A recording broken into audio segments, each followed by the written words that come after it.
Hello everyone, and welcome to the 159th episode of Analyzing Evil, featuring Darkness from Legend. This era in film history, particularly for the fantasy genre, is one of my favorites. It was when the usage of practical effects was at its peak, when stories like The Dark Crystal, The Never-Ending Story, Labyrinth, and Willow reigned supreme, and the cinematography used to create them was rife with wonder, whimsy, and darkness. Such is the case with Legend and Darkness, a red devil if there ever was one, whose portrayal by Tim Curry is nothing short of fantastic. In this video, we're going to explore the evil of this crimson monstrosity, delving into all the lore of his character and the actions he takes to discern just how evil this scarlet representation of it truly is. Now without further ado, let's begin. The Lord of Darkness.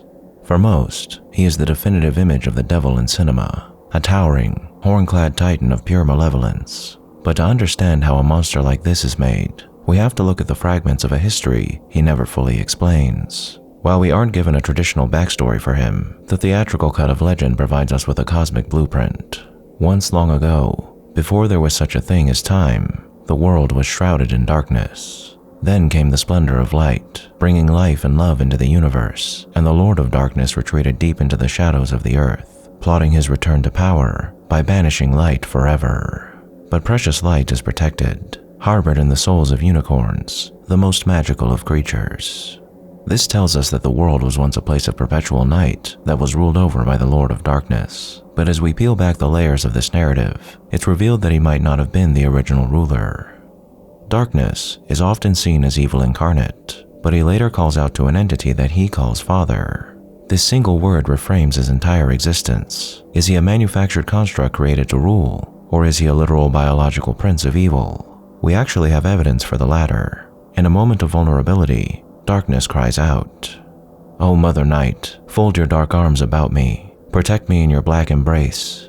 I sit alone, an impotent exile, whilst this form, this presence, returns to torment me." By invoking Mother Night, he reveals a startling reality. He is a creature of lineage. Whether he's referring to a literal entity or the night itself, he is seeking solace in a womb of shadow.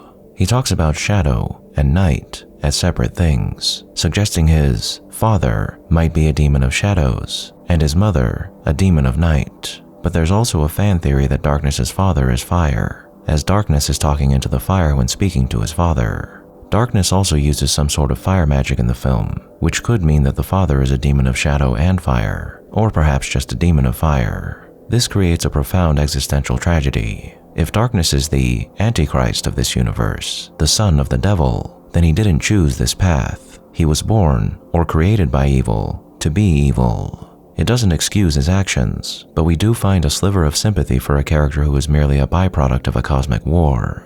He is a son desperately trying to kill the sun just to satisfy a silent, demanding father who watches him from the flames. His home, the great tree, reflects this internal corruption. It's a perversion of nature, a living thing turned into a factory of ritual sacrifice and industrial rot, one that's surrounded by swamps of nightmare creatures and served by goblins and giants. A wretched kingdom of machinery and blood.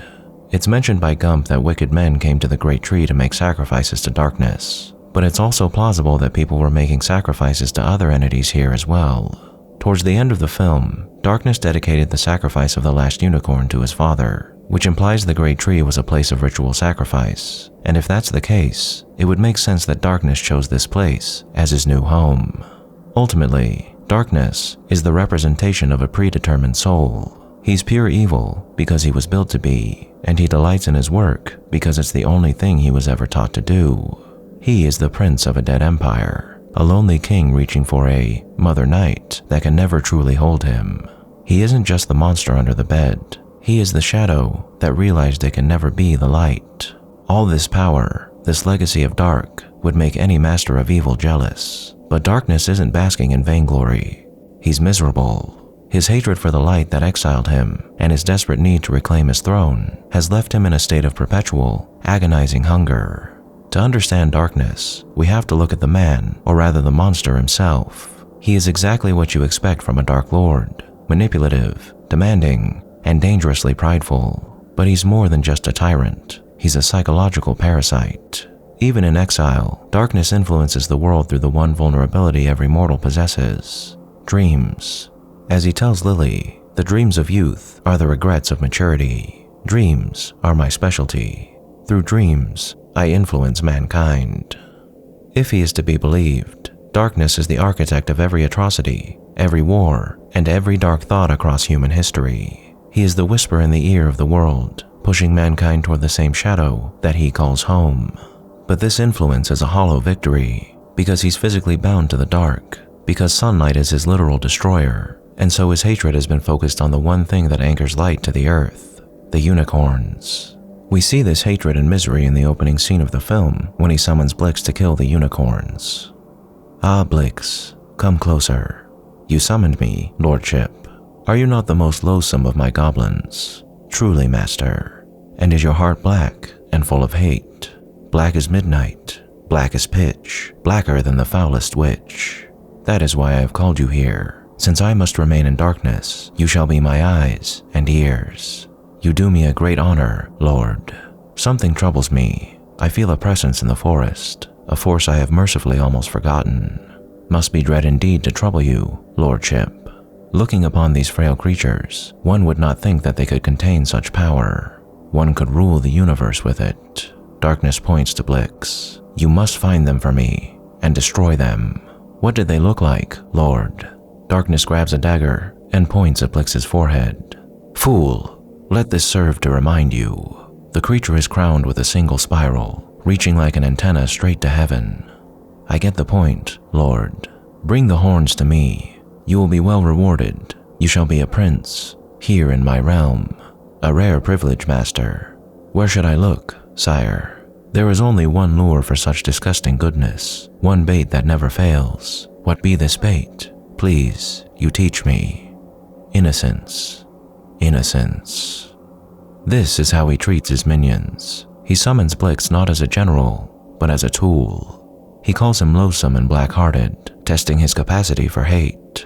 Darkness is so far removed from the world that he needs the eyes and ears of a goblin to see the world he once ruled. His instructions are precise. Find the frail creatures crowned with a spiral reaching to heaven and destroy them. He knows the only bait for such disgusting goodness is innocence. It's a tactical brilliance born of pure evil.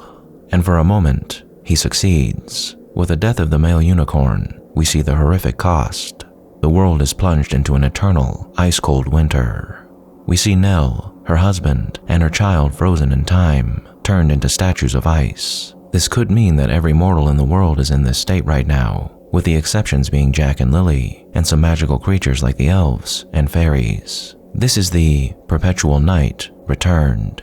This is the world as it was before time began, the unbearable cold that works in concert with darkness to create a frozen hell of utter despair. But unfortunately for darkness, and fortunately for the rest of the world, Blix and the other goblins failed to kill the second unicorn. When darkness ordered the goblins to capture the other unicorn, not only did they succeed in capturing the unicorn, but they brought back something far more dangerous that threatened to destroy darkness's composure: Lily. When darkness lays eyes on her, his pure evil hits a wall. He feels a desire he hasn't felt in an eternity. He's fascinated, distracted, and, for the first time, uncertain. It's here that he turns to his father in the flames for guidance. This is the ultimate test for darkness. He can freeze a world and slay a god, but to win a heart, he must do something he has never done. He must be charming. He must tempt her. He must make her choose the shadow. Darkness is no longer just trying to banish the sun. He's trying to corrupt the very soul of the light he hates. And in doing so, he might just reveal the one thing a Dark Lord can never afford to show: his own heart. This interaction reveals a fundamental truth about darkness. His desire for Lily is not love, it's lust, a desperate, possessive hunger for the one thing he lacks: purity. His first instinct is to simply take her, to break her, but his father intervenes with the advice of a seasoned predator. Subdue her, tempt her. It is better to have a mate who loves you than one who hates you, not out of kindness, but for the efficiency of total corruption. But there is a deeper, more pathetic layer here. Remember the Mother Night monologue I read for you earlier. Darkness is isolated in a fortress of nightmare-fueled horrors, surrounded by nothing but rot. He is profoundly alone. When he sees Lily, he isn't just seeing a victim, he's seeing a way out of his solitary confinement. He attempts a courtship of shadows. He offers diamonds and jewelry, material lures, for a spiritual soul. He uses an illusion of a dancing dark figure to wrap her in a black gown, a visual metaphor for the shroud he wishes to place over the world. And then, he steps through the mirror. His form is a masterpiece of mythological terror. Crimson skin, massive bull horns, goat-like legs, and snake-like eyes. He is the image of the devil made flesh. This appearance is terrifying to behold, but it's worth noting that this isn't his only form. When Lily was first in prison, we saw a chair with a dark face and glowing green eyes observing her, and we see it again when Lily was dancing with a dark illusion. At first I thought this was Darkness's father, but in the director's commentary for the film, Ridley Scott says the face on the chair is Darkness who has been absorbed into the chair. We also see another form when he retrieves the unicorn horn. Here he dons a ghost-like appearance, with black robes covering his body. This shows us that Darkness has the ability to transform into different forms, but he chose this particularly terrifying appearance for a reason. He wants Lily to love him, but he needs her to fear him.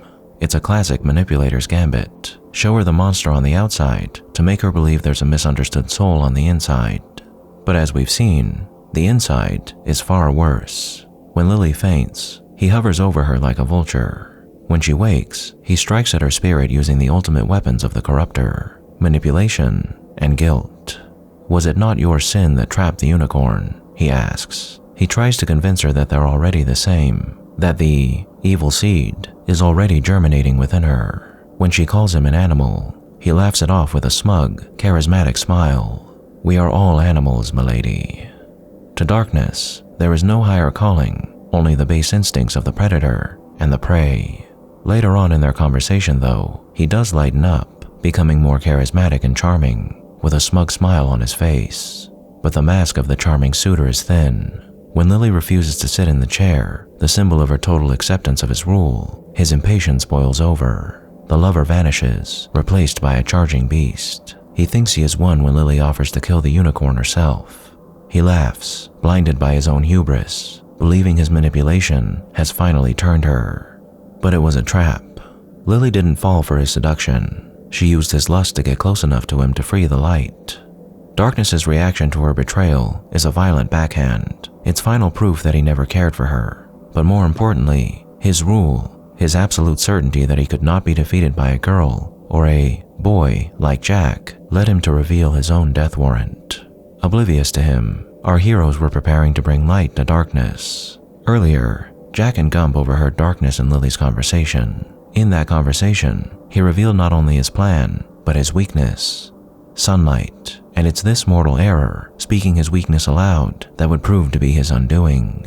In the final battle, we see him using magic and his full, brutal strength, as being bombarded with arrows and still managing to stand up and ignore them as if they didn't matter, is a testament to his overwhelming and unholy might, giving everything he has here to defeat his enemies because he's so determined and desperate to defeat the light and rule once again. Darkness believed he could bring the world to its knees and make a queen out of a victim. And even when sunlight came for him, he still tried with every bone in his body to hold on as the light dragged him into the void of the universe. But in the end, he was just an exile, begging a silent father for protection as the light finally found him and ended him forevermore. In the end, the tale of Darkness, Lord of Evil and Sunderer of Hope, is a cautionary tale, one that displays plainly for us the dangers of ego.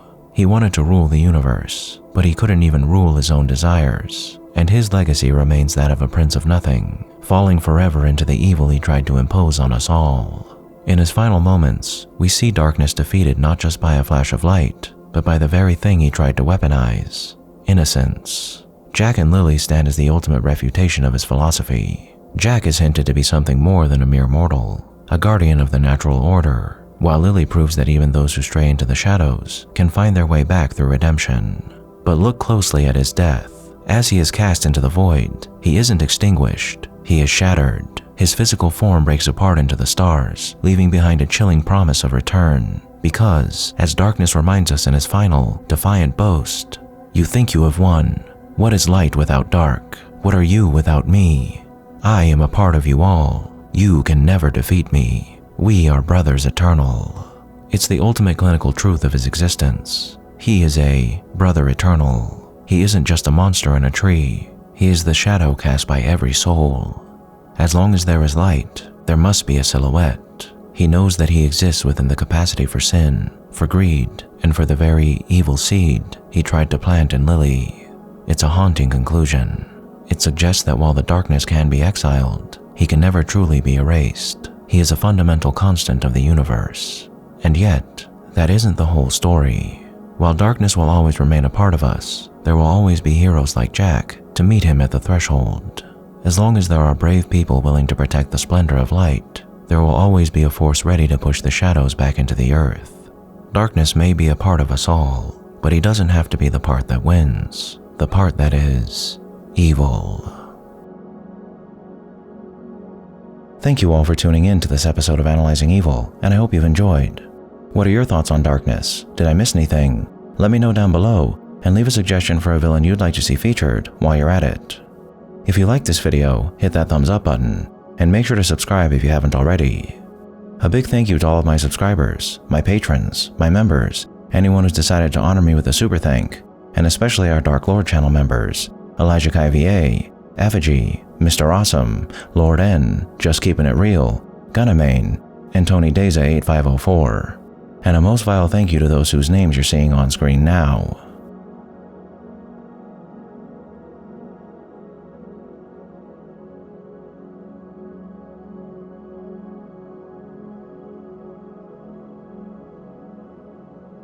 Join the channel's Discord server and subreddit to interact with myself and the community, and follow me on the social media platforms listed below to keep up with the channel.